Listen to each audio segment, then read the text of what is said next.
So I heard you can't sleep, and I get it. It's Christmas Eve, Santa's coming, I get it. But you do need to sleep. So I thought I would read How the Grinch Stole Christmas. Now, a fun fact, my dad used to read this to me when I was your age. Yeah.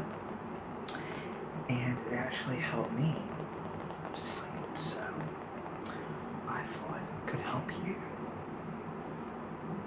So,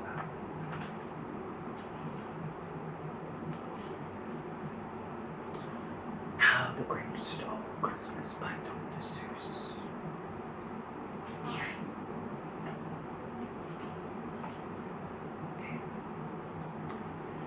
Every Who down in Whoville liked Christmas a lot. But the Grinch,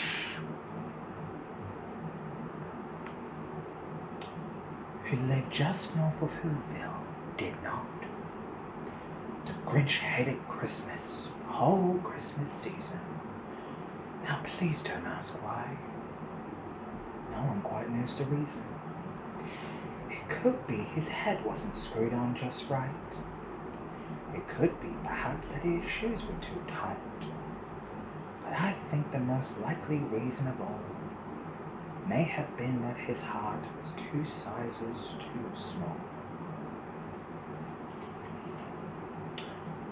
But whatever the reason, his heart or his shoes, he stood there Christmas Eve, hating the Whos, staring down from his cave of a sour, grinchy brown at the warm, lighted windows below in their town. For he knew every Who down in Whoville beneath was busy now, hanging a mistletoe wreath. And they're hanging those stockings, he snarled with a sneer. Tomorrow is Christmas, it's practically here. Then he growled with his Grinch fingers nervously drumming. I must find a way to stop Christmas from coming. But tomorrow he knew all the Who girls and boys would wake bright and early. They'd rush for their toys, and then, oh, the noise, oh, the noise.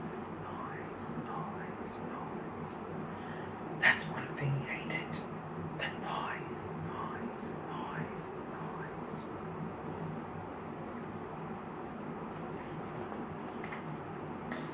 Then the Whos, young and old, would sit down to a feast, and they feast, and they feast, and they feast. They would feast on Who pudding and rare Who roast beast, which was something the Grinch couldn't stand in the least. And then they'd do something he liked least of all. Every Who down in Whoville, the tall and the small, would stand close together with Christmas bells ringing. They stand hand in hand, and the Whos would start singing. And they sing, and they sing, and they sing, sing, sing, sing, sing.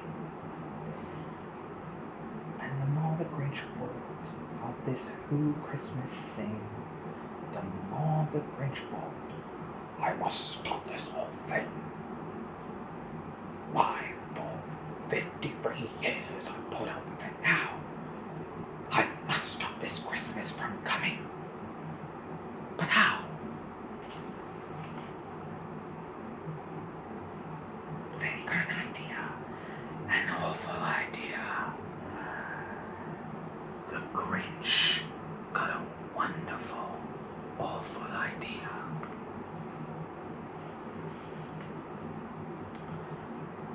I know just what to do. The Grinch laughed in his throat, and he made a quick Santa Claus hat and a coat, and he chuckled and clucked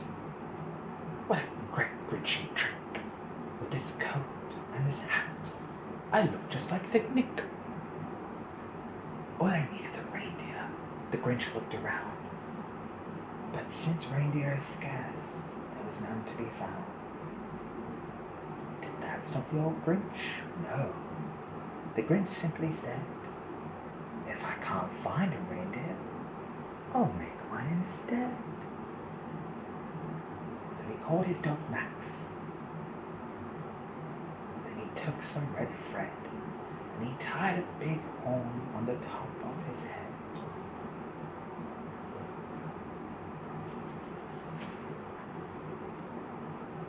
Then he loaded some bags and some old empty sacks on a ramshackle sleigh, and he hitched up old Max. Then the Grinch said, "Giddy up!" and the sleigh started down to all the homes where the Who's lay a snooze in their town.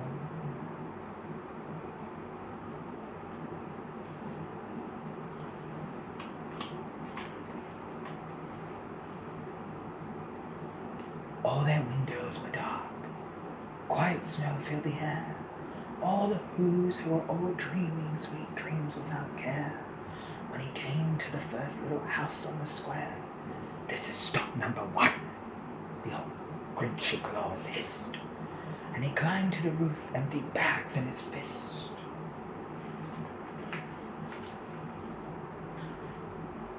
Then he slid down the chimney, a rather tight pinch. But if Santa could do it, then so could the Grinch. He got stuck only once for a moment or two. Then he stuck his head out of the fireplace flue, where the little Who's stockings all hung in a row. "These stockings," he grinned, "are the first to go." Then he slithered and slunk with a smile most unpleasant around the whole room, and he took every present. Pop guns and bicycles, roller skates, drums, checkerboards, tricycles, popcorns and plums. And he stuffed them in bags, and the Grinch, very nimbly, stuffed all the bags one by one up the chimney.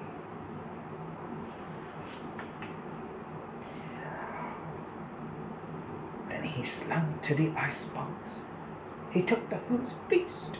He took the Who pudding. He took the roast beast. He cleaned out that icebox as quick as a flash.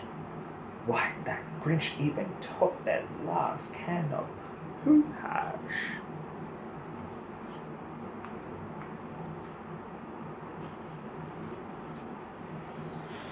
Then he stuffed all the food up the chimney with glee.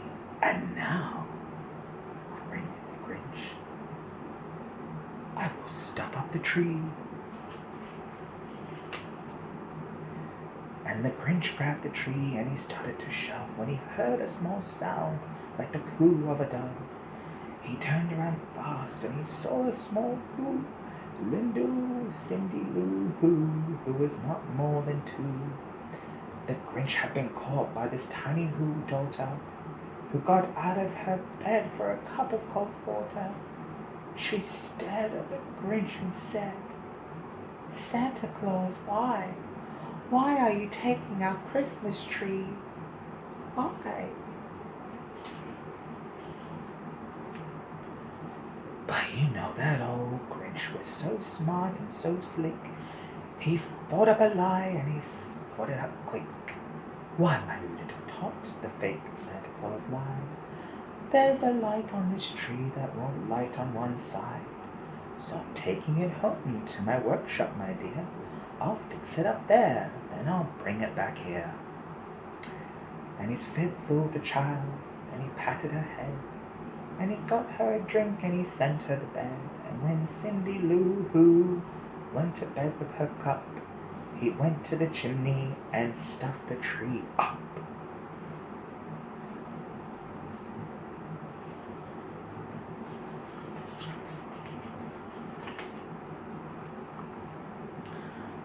Then the last thing he took was the log for their fire.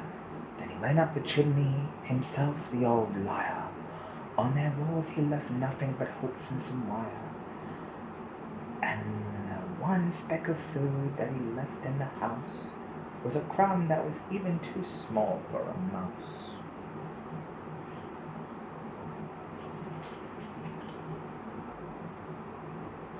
Then he did the same thing to the other Who's houses, leaving crumbs much too small for the other Who's mouses.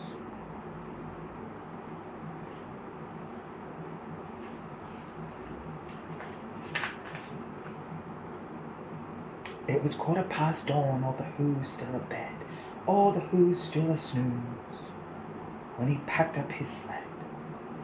Packed it up with their presents, the ribbons, the wrappings, the tags, and the tinsel, the trimmings, the trappings.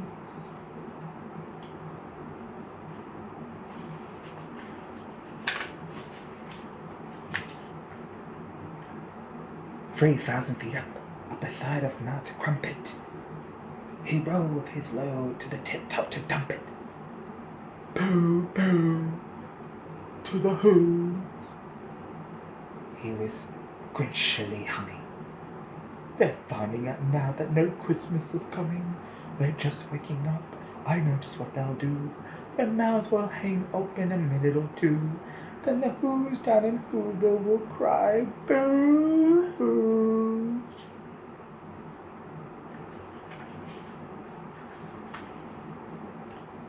That's a noise, grinned Grinch, that I simply must hear. So he paused, and the Grinch put his hand to his ear, and he did hear a sound rising over the snow. It started in low, then it started to grow. But the sound wasn't sad. Why, this sound sounded merry. It couldn't be so, but it was merry, very. He stared down at Whoville. The Grinch popped his eyes, then he shook. What he heard was a shocking surprise. Every Who down in Whoville, the tall and the small, was singing without any presents at all. He hadn't stopped Christmas from coming. It came. Somehow or other, it came just the same.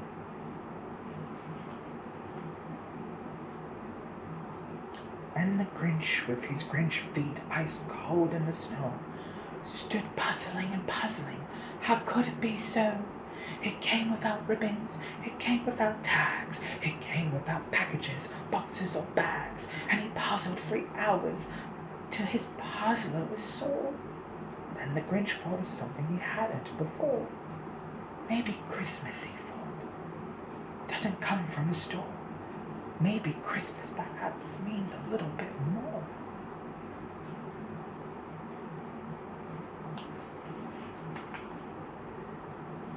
And what happened then? Well, in Whoville they say that the Grinch's small heart grew 3 times sizes that day. Sorry. And the minute his heart didn't feel quite so tight, he whizzed with his load through the bright morning light, and he brought back the toys and the food for the feast, and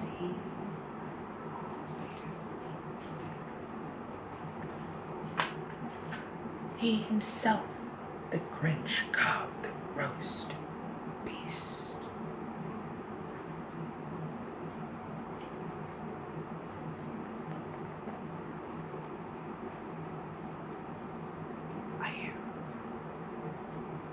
Good night.